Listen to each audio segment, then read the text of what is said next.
उसके बाद error accumulation and multiplication की बात करते हैं। सो यहाँ पर आपके पास x1 है, x2 है, जो कि 2 नॉन जीरो अप्रॉक्सीमेट नंबर्स हैं, y उनका प्रोडक्ट है। So y is equals to x1 and x2 हमारे पास यहाँ पर मल्टीप्लाई हो रही हैं। e1, e2, ey उसी तरह से आपके पास एरर्स हैं x1 में, x2 में और y में। उसके बाद आपके पास y माइनस ey है और हमने क्या किया है, x1 माइनस e1 किया है, then multiply x2 minus e2। ठीक है, ये हमारे पास फॉर्मेशन बन गई। उसके बाद हम इसको मल्टीप्लाई करेंगे, सो x1 multiply by x2 gives you x1 x2, then minus e1 and e2 gives you e1 e2, then x1 sorry e1 multiply by x2 and then x1 multiply by e2। तो ये आपके पास एक formation बन गई।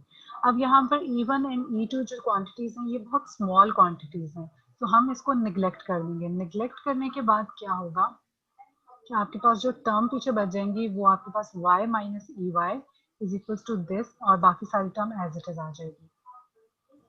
उसके बाद हमने x1 x2 की जगह पे आपने y को रिप्लेस करना है। हम रिप्लेस करेंगे, आपके पास ये टर्म बनेगी, यानी y minus e y is equals to y minus e1, और बाकी एज इट इज हमने इस टर्म्स को उतार दिया। ठीक है, देन आपने यहाँ से y को कैंसिल आउट करना है। कैंसिल करने के बाद आपके पास minus e y is equals to minus e1 x2 and minus x1 x2 आएगा।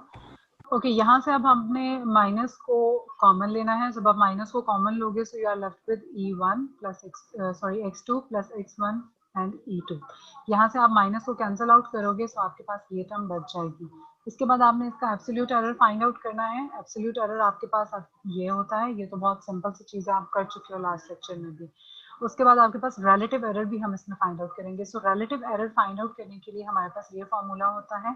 सो इस फॉर्मूला में हमारे पास यहाँ पे एब्सोल्यूट एरर आ गया और डिवाइडेड बाय वाई आ गया। वाई की जगह पे हम अपनी इस वैल्यू को रिप्लेस करेंगे। ठीक है, इस तरह से हमने अपनी वैल्यूज को रिप्लेस कर दिया। ठीक है, यहाँ पे आपके पास एब्सोल्यूट एरर आ गया और ये आपके पास y की वैल्यू आ गई। अब हमने क्या किया है कि इस वाली टर्म को दोनों के नीचे डिवाइड कर दिया है, सेपरेट कर दिया है।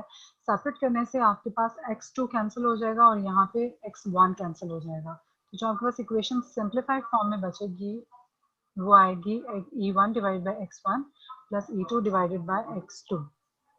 उसके बाद आपने मॉड्स को सेपरेट कर देना है। मॉड्स को सेपरेट करने के बाद हमारे पास क्या कंक्लूजन आती है? कंक्लूजन इसकी ये है कि which shows that the relative error of the product of any two non zero approximate numbers, यानी इन दो का जो अप्रॉक्सीमेट नंबर्स का जो रिलेटिव एरर है वो एक्सीड नहीं करना चाहिए इनके इंडिविजुअल सम से।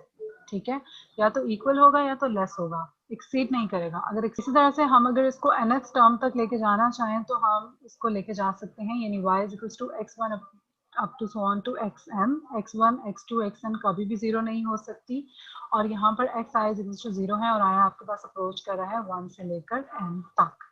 ठीक है, उसके बाद रिलेटिव एरर को अगर आप लिखना चाह रहे हो nth टर्म तक तो हम उसको इस तरह से